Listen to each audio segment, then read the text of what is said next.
São 40 canais presentes, mais de 100 milhões de views, de 4 a 5 milhões de pessoas impactadas diretamente. 12 horas de conteúdo, com mais de 40 pessoas, entre convidados, influencers e jornalistas. Esta ação da Super Live tem por trás a Frente Democrática em Defesa do São Paulo, que num ato de apresentação descreve para você que está nos assistindo e nos acompanhando o seguinte texto para você que está em casa já se identificar com os nossos propósitos. Abre aspas. A atual administração segue impondo ao São Paulo a permanência da incompetência e do descaso com a instituição. São décadas de gestões temerárias realizadas por integrantes do mesmo grupo. Nesse contexto, Júlio Casari chegou à presidência do clube com uma simples retórica de modernizar a administração, e o que se vê na prática é o inverso. Ele não apenas continua seguindo as referências dos seus parceiros antecessores, como também tornou o clube ainda mais fechado, impossibilitando a existência de críticas à atual administração, incluindo críticas feitas por pessoas próximas ao atual presidente. No aspecto financeiro, o que era ruim ficou pior. Casares conseguiu aumentar a dívida para R$1 bilhão. Diante desse cenário, nós, torcedores, sócios do clube e conselheiros, resolvemos nos unir para ajudar o tricolor a se livrar dessa administração nefasta. É urgente que pautas como responsabilidade financeira, transparência, voto para presidente via sócio-torcedor, separação do futebol profissional, do clube social e democracia no clube sejam efetivadas a partir da próxima gestão. Por isso, surge a Frente Democrática em Defesa do São Paulo Futebol Clube. Fora Casares e toda a sua ausência de são paulinidade. Servir sempre ao São Paulo e jamais se servir dele. É desta forma que iniciamos a nossa live, deixando bem claro que esta Super Live é apolítica, não tem nenhuma ligação ou conotação política dentro do clube e falaremos isso em diversas oportunidades. Inclusive os convidados que aqui participaram. Dentre esses convidados temos conselheiros importantes como Flávio Marques e o meu amigo José Alexandre Metz, dois amigos, aliás. Irão responder a perguntas, participar de debates, de questionamentos, trazer as suas ideias para florear ainda mais a sua cabeça, torcedor que nos acompanha e nos assiste. Mas é bom deixar bem claro que este palco da Super Live não servirá como palanque para qualquer pessoa, seja os conselheiros aqui presentes ou inclusive influencers e membros de canais que vão participar dessa Super Live até às 10 horas da noite. Reitero, a Frente Democrática é um movimento apartidário, mas que visa acima de tudo um São Paulo muito melhor. Pois nós já estamos cansados de passar tantas vergonhas, tantas animosidades de um clube que foi referência por mais de 85 anos.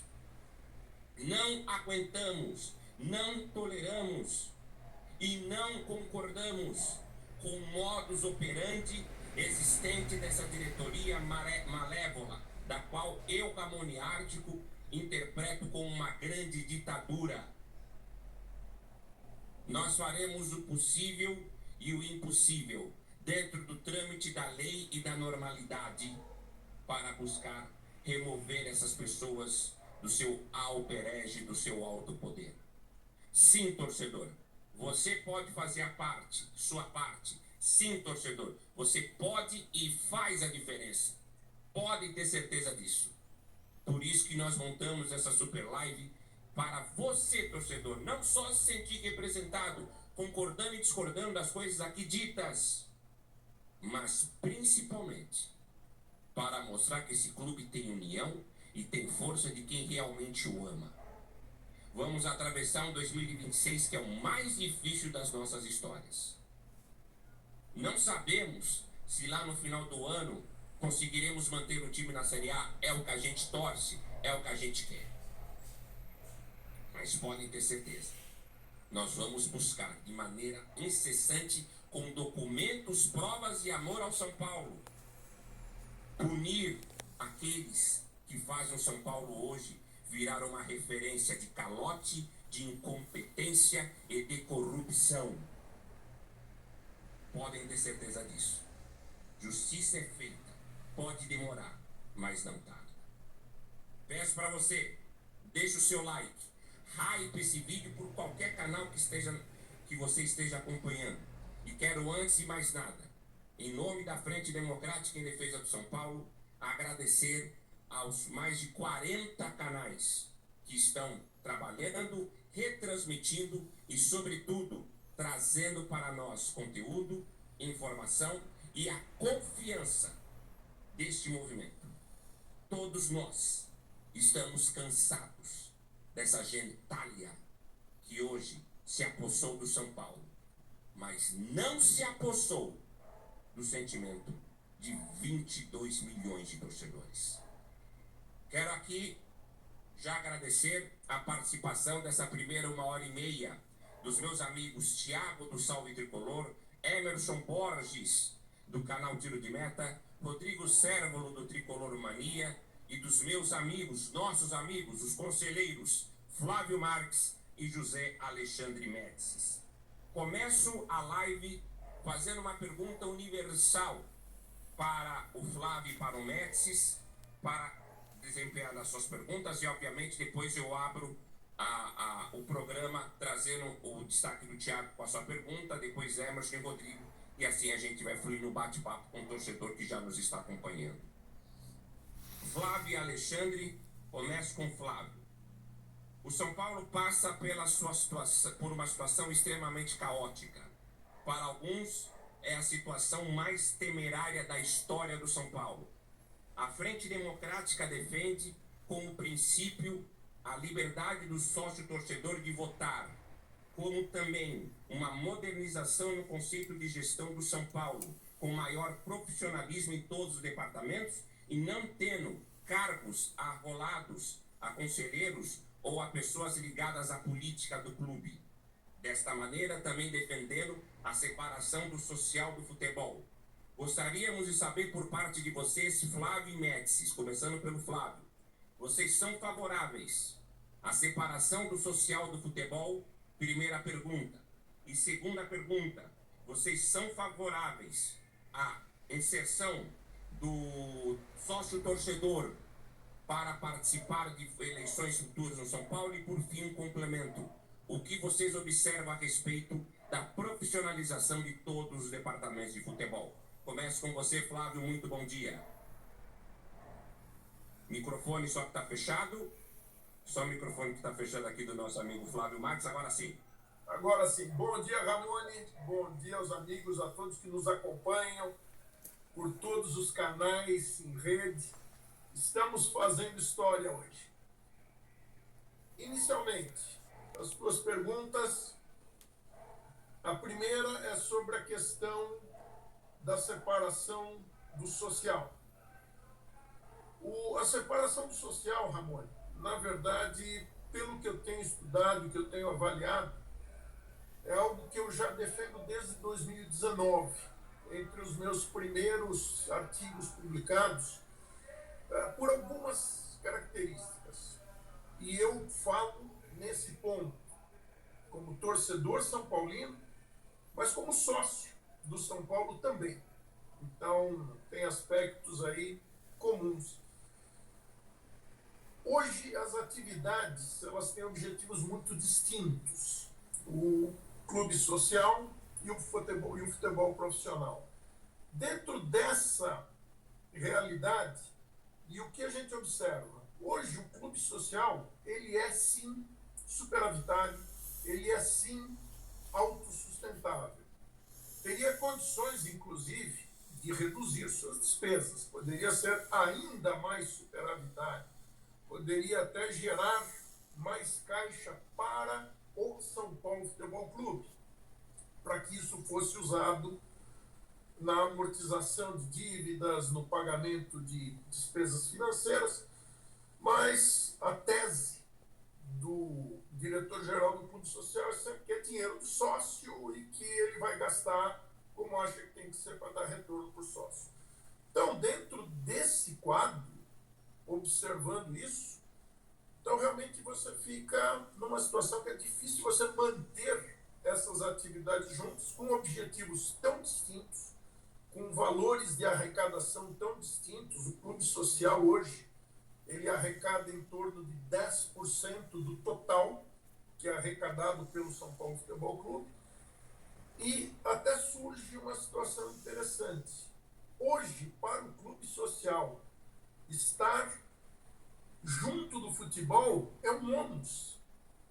Porque há pouco tempo, conversando com o diretor-geral do clube, ele me disse, Flávio, eu preciso reformar o telhado de um dos ginásios. Nós tivemos 8 milhões de superávit, mas o financeiro não libera. Por quê? Assim que entra qualquer real nas contas do São Paulo, você já tem a fila de credores. Então, hoje eu diria, talvez, no mínimo, uma separação administrativa.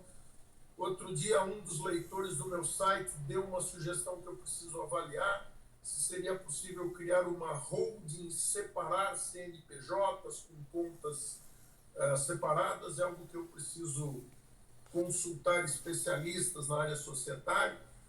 Mas, e uma coisa importante, independente da separação, uma outra tese minha.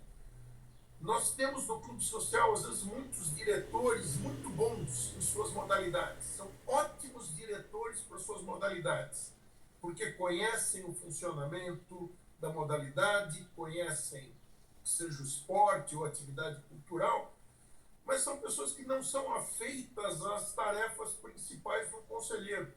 Então, uma outra tese minha, defendida já há algum tempo, era que a pessoa teria que optar se quer ser diretor ou se quer ser conselheiro, porque também são atividades intrinsecamente conflitantes. Há um conflito de interesses, já que o Conselho Deliberativo é um órgão, entre outras coisas, de fiscalização, e um diretor, ele é um executivo.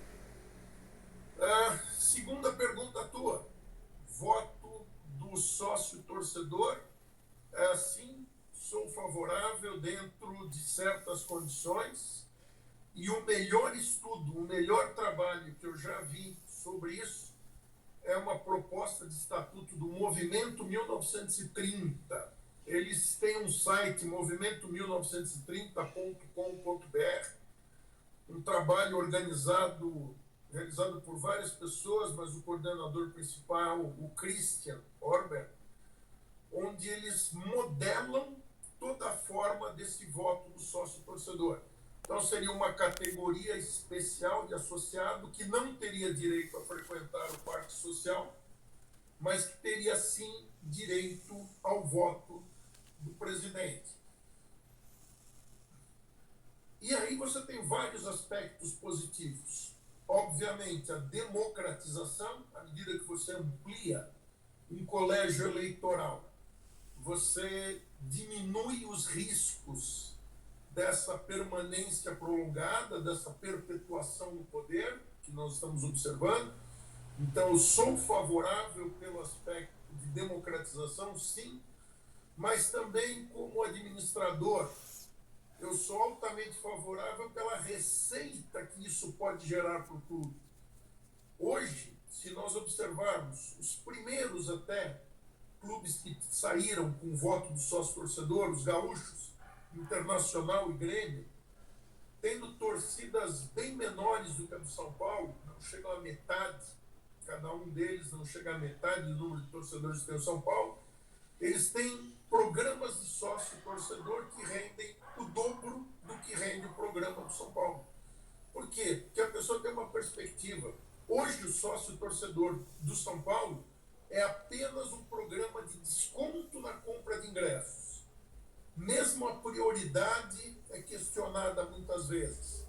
Então, alguém que tivesse uma necessidade de permanência, 2 anos, talvez, que fosse igual ao do sócio patrimonial, você garantiria uma estabilidade de receitas e receitas maiores do programa. E a terceira pergunta, aqui no ping-pong, sem enrolação, sem deixar a resposta é a questão da profissionalização do futebol. Eu acho que a profissionalização da gestão do futebol ela é essencial. Eu acho que hoje você tem que ter pessoas trabalhando você tem que ter pessoas trabalhando com dedicação exclusiva, você tem que ter pessoas trabalhando com todos os recursos necessários, só fazendo uma ressalva.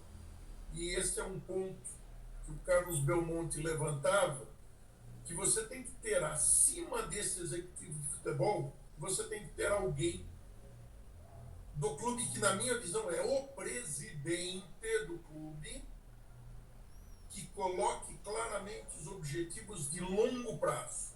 Eventualmente, um gestor profissional, ele precisa ter as suas orientações, precisa ter seus limites de atuação, precisa ter seus limites de responsabilidade e autoridade. Então, um gestor profissional do futebol, ele não é um dono do futebol de São Paulo. Ele tem que ser alguém subordinado à presidência, que é como está determinado em nosso estatuto, que o diretor executivo de futebol se reporta diretamente ao presidente, mas o presidente tem que fazer essa função institucional, definir os limites, definir os objetivos e dar o direcionamento. Perfeito, perfeito. Passando agora a palavra para o Médici, seguindo a tríade das perguntas, a pergunta universal que faremos a todos os nossos convidados, repetindo o que agora o Médici observa sobre a separação do social do futebol, o voto do sócio-torcedor e a profissionalização no departamento de futebol de São Paulo, a profissionalização na gestão de uma maneira em geral. Bom dia, Médici. O microfone só está fechado? Só o microfone está fechado. O Médici já vai falar já com o nosso torcedor. Bom dia, gente. É uma honra participar dessa mesa com vocês. Eu acho que o Flávio já falou muita coisa e realmente a gente tem alguns pontos que a gente, não é que discorda, mas que a gente pensa um pouquinho diferente. Eu sou sócio do São Paulo no tempo que não havia parque social. Eu entrei como sócio de São Paulo, como São Paulino, como filho de São Paulino. Meu pai me colocou como sócio, chamava sócio olímpico. Você comprava a cadeira cativa e você ganhava também ser sócio de São Paulo. Só que naquele tempo nem havia parque social. Então eram outros tempos e que o parque social foi se formando em torno de grupos de São Paulino e dirigido por grupos de São Paulinos. Depois, eu conheço bem ali, eu estudei no Santo Américo, o aparecimento de residências ali na região e tudo, foi fazendo que muita gente que morava perto do clube se associasse ao clube, e isso fez com que o clube crescesse também como entidade social. Nós ganhamos tudo que ganhamos com o social fazendo parte. O mundo mudou, não há dúvida. Mas eu acho que um social bem dirigido por São Paulinos profissionais, mas um pouco supervisionados por São Paulinos, ele não atrapalharia tanto. Hoje em dia, com essa questão de SAF, de falar de SAF e tal, eu, por enquanto, não aceito SAF, porque eu não vejo São Paulo como o preço de São Paulo, eu não consigo calcular, é muito grande. Mas as exigências prioritárias dessas ditas empresas candidatas a SAF no São Paulo, condição sine qua non é a separação do social com o profissional. Então eu respeito os dois lados. Eu lembro que eu entrei e não tinha nada, não tinha clube social, nada, eu já era sócio. E era só São Paulino. Depois a coisa virou e hoje em dia está um pouco pouco mais conturbada nesse sentido. Então, é uma coisa a ser estudada, Eu respeito o que for melhor para o São Paulo, o que for melhor para o São Paulo Futebol Clube. Marco Aurélio é que brinca que São Paulo sempre foi São Paulo Futebol Clube. E hoje é São Paulo Clube Futebol também. Entendeu? Então, vamos respeitar o São Paulo Futebol Clube. A segunda questão, do sócio-torcedor. Sou plenamente de acordo que depois de uns estudos, de um período de contribuição, esse sócio-torcedor ele contribui com o clube, ele contribui com as finanças do clube, ele tem direito a voto. Sim, ele tem direito a voto, sim. E a terceira questão da profissionalização, eu estou com o Flávio também, eu acho que tem que ter um profissional lá, mas o profissional não é São Paulino, esse Rui Costa já foi de Grêmio, já foi de Chapecoense. Ele não tem o espírito do São Paulo. O São Paulo sempre teve esse espírito, sempre teve grandes homens dirigindo. Então eu acho que vale a pena ele responder, além de responder ao presidente, responder a um intermediário, que seja São Paulino, ou a um grupo. Não precisa ir lá todo dia, mas precisa fazer uma certa supervisão, um não profissional, um São Paulino. Deixar sempre na mão só de profissional, eu acho que as coisas podem tomar direções que não seriam do nosso agrado. Perfeito. 10h23. Vou passar a palavra para o Thiago, só